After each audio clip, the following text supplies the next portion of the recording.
very much. The research I want to share today is very much a history in progress. My first book came out April of 2019, and this is my new research that is inspired by a little footnote out of a corner of the 5th chapter of that book. So I thought I would tell you very briefly how I came to this topic, and then introduce my current research that I want to talk about today. I was writing in New York Re-Centered about political strategy to create a regional park system across Long Island, which is part of the suburban ring of New York City. And I realized that in the summer of 1925, the politicians interested in proposing a park system had waited until a hot wave, or heat wave, as they interchanged at the time, hit the city. And when the city was in its 5th day of sweltering heat and New Yorkers were desperate for relief, they announced that they thought a park system was appropriate. This made lots of people very mad, and they fought for a long time about where public access should be for people who live in New York City. But in reading about the heat wave of the summer of 1925, I came across an article in the New York Times that explained why people were fleeing the city and how hot the urban core was, and that there were people sleeping on the steps to the subway station in downtown Brooklyn to get the artificial breeze from a passing train. And I thought, yikes, how bad is it? Subway step is never a thing you want your body to touch. And so I thought I would look more carefully at how heat and seasonality are functions of environment. And so the research I've been working on is how summer weather and the cityscape intersect, particularly challenges to thermal comfort and understandings of the microclimatic condition of urban heat. Now, working in the history of weather and climate is an exercise in histories that are incorporeal and highly variable, but I argue that weather in both the past and present can be found in people's evaluations of and interactions with the urban fabric. And so what I want to share today is some of the seasonal challenges of pre-climate controlled New York and how it reflected urban form. So New York City is situated in the northernmost section of North America's humid subtropic climate zone, and so this means the city's climate provides 4 distinct seasons annually. Summer conditions dominate from May through September. Winter characterizes December through March. July and August tend to average over 80 degrees Fahrenheit or 28 degrees Celsius, and winter brings below freezing averages and about 2 feet or half a meter of snow annually. And before the widespread adoption of comprehensive ventilation and heating and cooling technologies, which comes about the mid-20th century, New Yorkers lived far more attuned and exposed to their city's weather. And so as a fellow here, I'm working on my second book project, Seasons in the City, which wants to think about urban environment before climate control technology. And often climate history focuses on macro scale events like Little Ice Age or global migrations, but this is a history that looks at everyday, tangible experience of weather and climate. And I have 2 goals for this project. One is to analyze interaction with weather as an aspect of an environment and to historicize anthropogenic climate change in cities. So I have a lot of interdisciplinary research questions that are guiding this. How did annual arrivedness of darkness or heat shape daily patterns in public spaces? How did technologies and economies of time and labor remake relationships with each season? How did the built environment mitigate or most often exacerbate weather challenges? And what's the relationship between urbanization and long-term climate patterns? And so this is where we're getting to my research that I'm going to show today. What I'm going to show is the part of the last chapter, which is the chapter on summer. This project takes place across 2 timelines. One is an annual timeline of 4 seasons, which New York has, and each chapter looks at a different environmental question or challenge of each season. And it also looks on the decade-spanning progression of climate variation. And I argue that these 2 stories must be told together to understand how they're mutually influential on urban life. So to tell this story today, I want to introduce you to the small archival question and two sets of archives that I've been using to think about summer and summer heat. The question I had was, how can I find archival evidence that links the physical and sensory with the built environment? And to do this, I'm going to draw on the archives and published work of two figures. One is a Gilded Age architect. His name is Edward T. Potter. He does a lot of residential designs and a number of important ecclesiastical commissions. And then he also writes extensively about model tenements. As you'll see, I'm taken with Potter and his archives. He writes poetry. He writes in ciphers, which drives me insane. He also is interested about model housing and tenement reform. So he's part of the late 19th, early 20th century reform movement in architecture in New York City. And I'm going to use an archival collection of what he called his concentrated residence studies that speaks about how cities magnify heat. The second set of archives and the second guide for this talk today is Stephen E. Smith. He pioneered the city's Metropolitan Board of Health and later the American Public Health Association, and was an influential member of New York City's Tree Planting Association. So I'm reading these archives for evidence of lived experience and environmental settings of those who are less likely to leave archival records.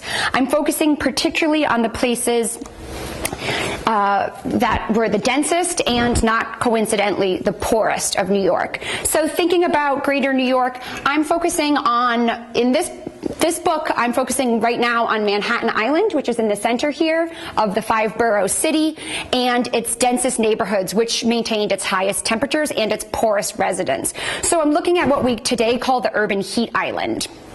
What we see is that cities absorb heat more quickly and store solar radiation as heat in greater quantities than landscapes that are dominated by plants and soil and water. Plants and water absorb heat as well, but much of that energy is expended in evaporation and transpiration, so there's a heat loss rather than a heat gain. And so the difference is green places, rural places, and suburbs lose a day's heat and provide cooler summer evenings, but the urban core does not. It absorbs more heat and cools at a slower rate, even when temperatures drop overnight.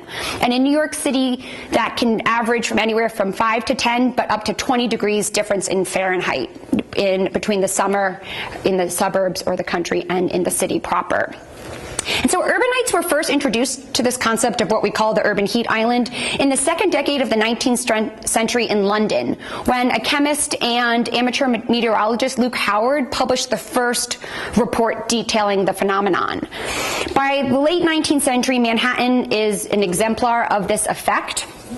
This is a map that shows density. The bottom is its density by hectare. The bottom is 2010 density, and the top is 1910. And if you can see the wildly high density, that's the Lower East Side. That is the poorest neighborhood of Manhattan, and it's the place where most immigrants are concentrated.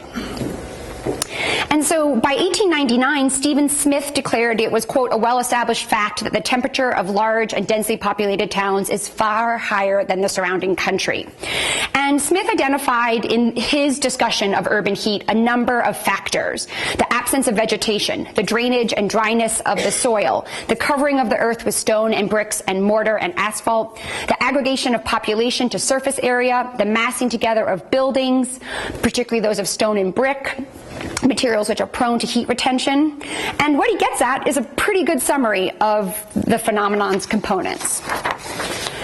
And so what we see is that New York's urban design, the orientation and form of its buildings, and the geometry that its buildings and roads created, led to the absorption and storage of incoming solar radiation. In 1818 in London, when Luke Howard first pointed out this effect, he explained how urban streets could become wells of heat and hot weather. This is what's happening in New York in the 1890s. By 1898, New York is America's largest city. It has 3.4 million people living in it, and the densest corners of the city have up to 300,000 people per square mile. So it's coming into about, the census, obviously is an average, 1900 says there's 13.1 people in every tenement apartment. Each tenement has 4 apartments per floor and are anywhere from 4 to 6 stories tall. So each one has at least 250 people living in a single building. Mostly it's a higher number than that. And these apartments are teeny tiny. And so growth is exacerbating city center population density and is transforming the percentage of land covered by roads and buildings and water and green space. And these changes are driving economic growth and are giving jobs to the people who are living in tenement districts. But it's also creating streets where the buildings are much higher in relative terms to the street width, and they have towering and large massed structures that trap reservoirs of heat. And Stephen Smith argued that the city's southern exposure, combined with the fact that its broad avenues ran north-south, left thoroughfares exposed to the full effects of the sun and baked the streets and the travelers on them.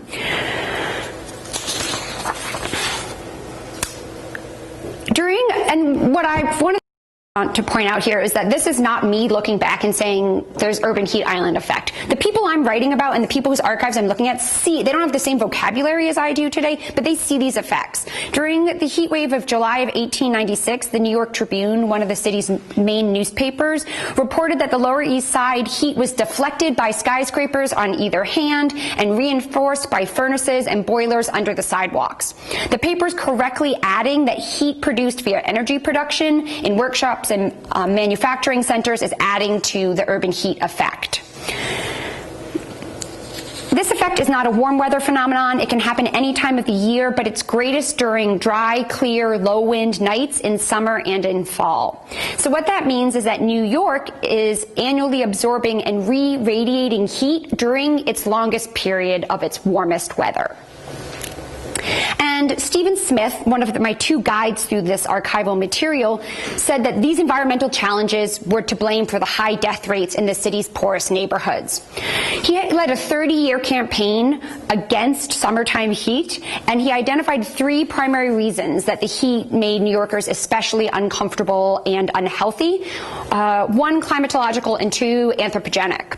First is the city's climate inevitably raised the mercury in July and August, and it's a place with typically high summertime humidity, which intensifies the feeling of temperature. The more water in the air, the ambient feel of heat is greater.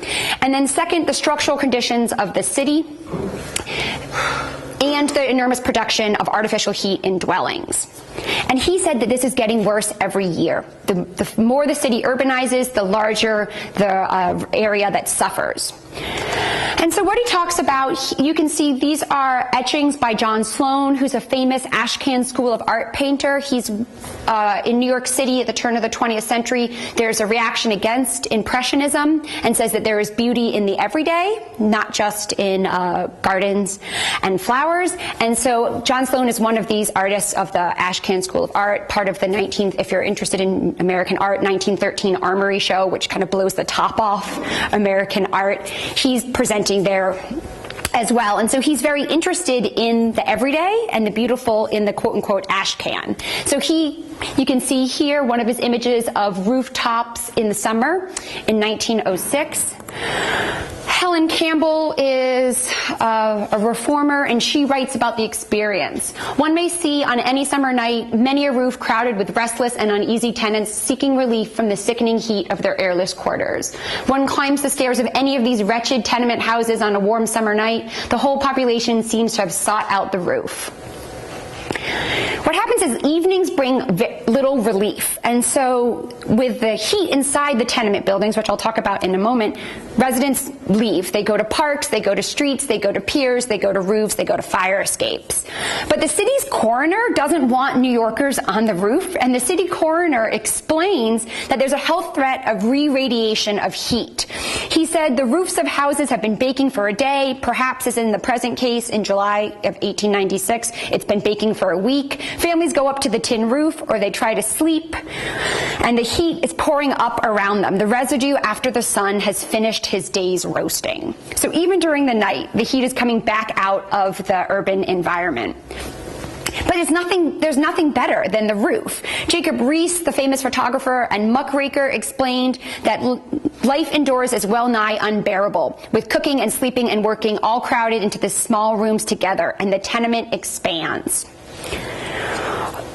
Lily B. Merman, her father, having arrived in New York City in 1907, remembered that during her youth on the Lower East Side, that there were not even fans for people like us. We would have to go up to the roof or the fire escapes for little relief. Now, these environmental problems were not inherent to New York City's setting. It does have extreme periods of cold and hot based on its microclimate, but there are benefits to the microclimate as well. Heat is not inherent to the limited size or narrowness of Manhattan Island. And Potter, the architect whose archives I'm working with, was one of many people who pointed this out. In fact, in 1811, when the state-appointed commissioners had announced New York City's street plan, they celebrated the fresh air supplied by the arms of the sea, which embraced Manhattan. By that, they mean the East River and the Hudson River. And even though the grid engendered an incredibly dense urbanization across the island in the 1800s, at the first meeting of the Tree Planting Association at the very end of the century, the association still maintained, quote, nature has done a great deal for Manhattan to make it an attractive as a place of business as well as for residents. Surrounded by rivers on every side and with the ocean breeze to cool the atmosphere, it should be ideal. But it's not. And so what they're pointing at is that New York City has a coastal microclimate, which encourages a set of breezes that come from the south-southwest across the Atlantic Ocean and across New York Bay. You can see the bay. This is the upper bay here. This is the lower bay, and it's all part of this enormous estuary system that is this island city. All right. So New York has prevailing winds that are southerly breezes, particularly in the summer and afternoons and nights. And only rarely did it witness northern or land breezes, which are generally hotter than those coming from the south. So these southerly sea breezes are also known as onshore breezes, and they're created when winds blow from the water towards the shore. They develop when land becomes water than an adjacent water body. The warm air rises on shore. The relatively cool air over the water moves in and replaces it, lowering temperatures. And so breezes arriving across the water were influenced by the temperature of the water they crossed. This is not just New York, it's all coastal places. And in New York, the bay and the Atlantic Ocean remained cooler than land temperatures in the summer. So it's a microclimate that meant evenings naturally had cooling breezes. But New York City is not a place of climate-influenced design. The orientation and height of buildings are the factors that control the wind path through the city's streetscape. And the infamous grid of New York created a built environment that inhabited natural climatic cooling of its setting. It rejects environmental considerations and fosters a streetscape that either partially or completely intercepted summertime breezes to the detriment of the majority of New Yorkers. So when I talk about the commissioners who plan the city and say, oh, it's surrounded by arms of the sea, this is the plan they make in 1811. As you'll notice, Central Park does not yet exist. They made a mistake about parkland. They're going to have to buy it back. It's going to be very expensive. That comes in the costs more than Alaska. That comes in the 1850s. And so the grid creates environmental concerns. It creates wells of heat, it blocks breezes, but its lot orientation and lot size is also a problem. This grid mapped 2,000 acres with deep lots that are generally 25 by 100 feet or 7.5 by 30 meters. And so the tenement derives its form from narrow lots. This is the typical tenement lot. It's very narrow and very deep on the block. And this is, you can see the facade of what that tenement looks like. It's known as a railroad tenement because it's like a railroad car. Each room has to open off another. So the majority of the city's roads and its narrow streets ran nearly east-west. There are far more streets running across the island of Manhattan than there are avenues. Avenues are the ones that go up north-south. The streets run east-west. And so the majority of its narrow streets run horizontal across the island. The majority of its tenement houses are built on these east-west streets, which means the majority of the city's lots face north-south, which prevents both daylight and breezes from entering spaces. The The typical tenement was 6 to 8 rooms deep, and only the front and the back rooms open onto the street or back lot. Most rooms are interior, either windowless or opening on air shafts that lacked access to streets, light, fresh air, ventilation, you name it. Street fronting rooms were little better since many did not face the south, southeast, or southwest to capitalize on the local climate's prevailing winds. All right. Edward Potter, the architect, also dabbles in poetry. This is one of his poems about, of all things, the tenement. He writes in his poem Inflexible Factors, for streets symmetric, straight, lots of uniform of size, sufficient for all average needs, the fathers had an eye. Those are the commissioners. But not for the needs, alas, as small as yours and mine. So now in stifling tenements, we suffocate and die. His poetry tends to be very morbid. He's a delight. And so he argues that it is impossible to have a current of air through the tenements to cool them in the summer or to air them out at any time. And the orientation of the grid is blocking all these braziers from the south-southwest. I'm not sure how well you can see this. This is Potter's diagram. The unventilated rooms have the striping as it appears on the top row, and then sunless rooms are shaded the other way. As you can see, everything but the front room are both unventilated and sunless. Potter said every apartment needed a current of air, that you could open the doors and the windows and have windows looking in opposite directions so the wind could blow through. And summer temperatures, he said, reached a degree of heat which makes such a through and through current not only a luxury but a necessity to comfort. The summertime is crucial to the reformers who I write about because mortality spikes during the summer in the tenement districts. Compared to citywide seasonal death rates, summer heat had a disproportionate health consequences for residents overheating in tenement districts. In the 1870s, Dr. Stephen Smith, who would go on to create the Metropolitan Board of Health, had observed that the densest districts had the highest number of monthly deaths in the hottest season. The heat of June, July, August, and September, he concluded from his studies, annually took an extra 3,000 to 5,000 lives. The heat of tenements was deadly. It weakened bodies, led to heat stroke and illness, particularly in children or the elderly. And so it created summertime deaths. The built environment is essential to the environmental challenge of heat. Weather-related health concerns thus are thus inherent to the cityscape. And to avoid the seasonal health dangers associated with what is today the urban heat island, Smith suggested a number of reforms to the urban fabric. He suggested the city build more public baths and recreation piers, that it flush its streets daily to cool the pavement. He said residents should excursion to the seashore or to temporary residence in the country. But even with personal behavior and government programs, even public works, he thought they were not enough. He described both types of action as temporary expedients, applicable to individuals, but he called for, quote, more radical measure with aims to so change the atmospheric conditions that excessive heat cannot occur. He's got big dreams. He makes an argument, and this is where his tree planting comes in, that you need to plant trees, and he's supported by the upper middle class of New York and Brooklyn, and then the emerging profession of forestry, that comprehensive street tree planting was the solution to preserving, quote, equality of climatic conditions in an overheating urban environment. So trees offer cool with shade by evaporating water through their leaves. Greener places, water absorption in soil allows for more evaporation, which again cools temperatures. They hold heat at lower levels and release it faster, meaning green places cool faster at night. But the typical downtown street of Manhattan was treeless, and there was no program to plant trees, no matter how much Stephen Smith wrote and talked about it.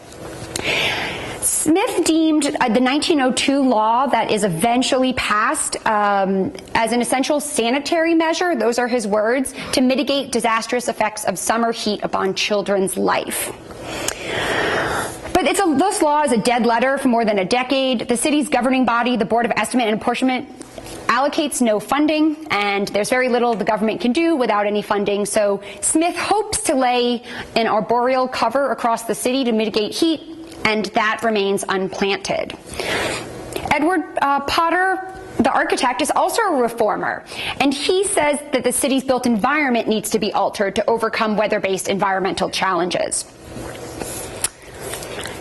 Summer heat, he said, required new residential design sensitive to local climate. So climate-influenced design is what he's calling for in the 1890s. Maintaining thermal comfort, he said, depended on natural ventilation and ideally on architectural devices designed to create airflow through enclosed spaces.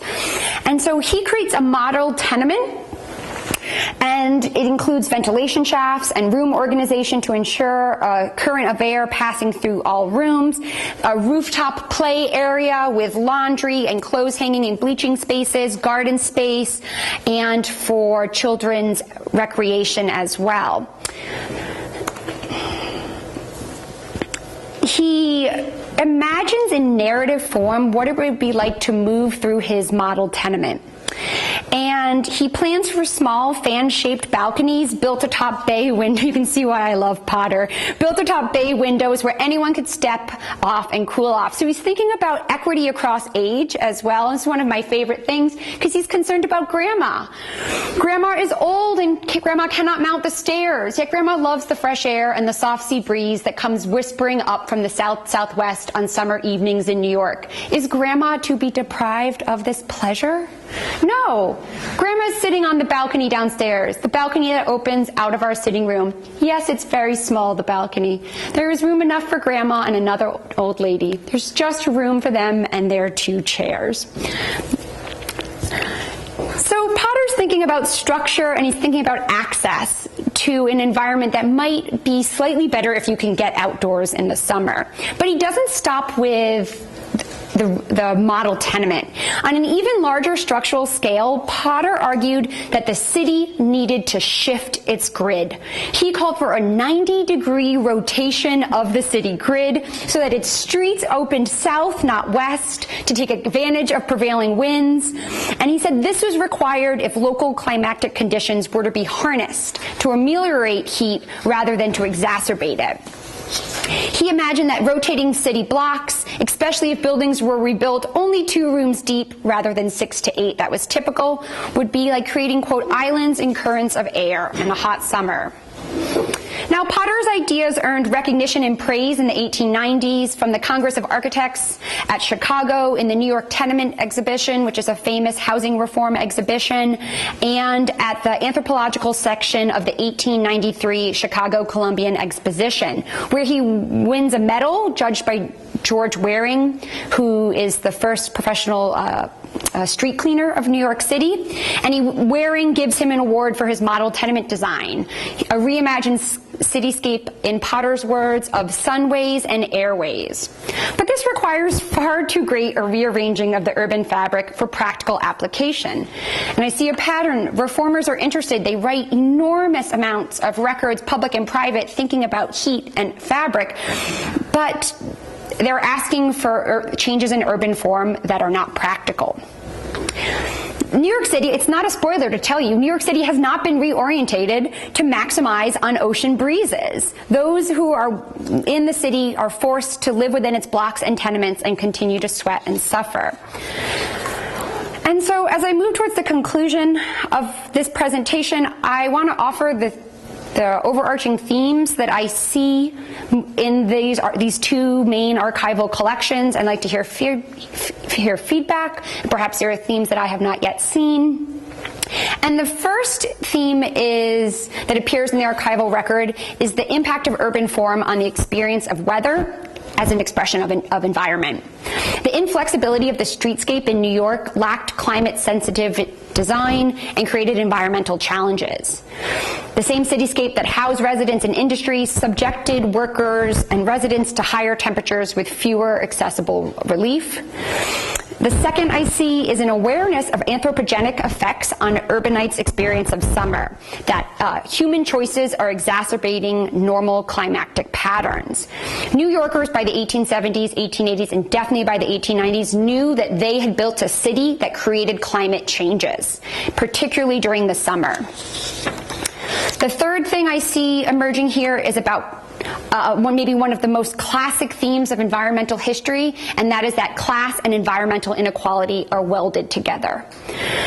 Class-shaped exposure to climactic dangers in urban heat islands in this era and in today's era as well.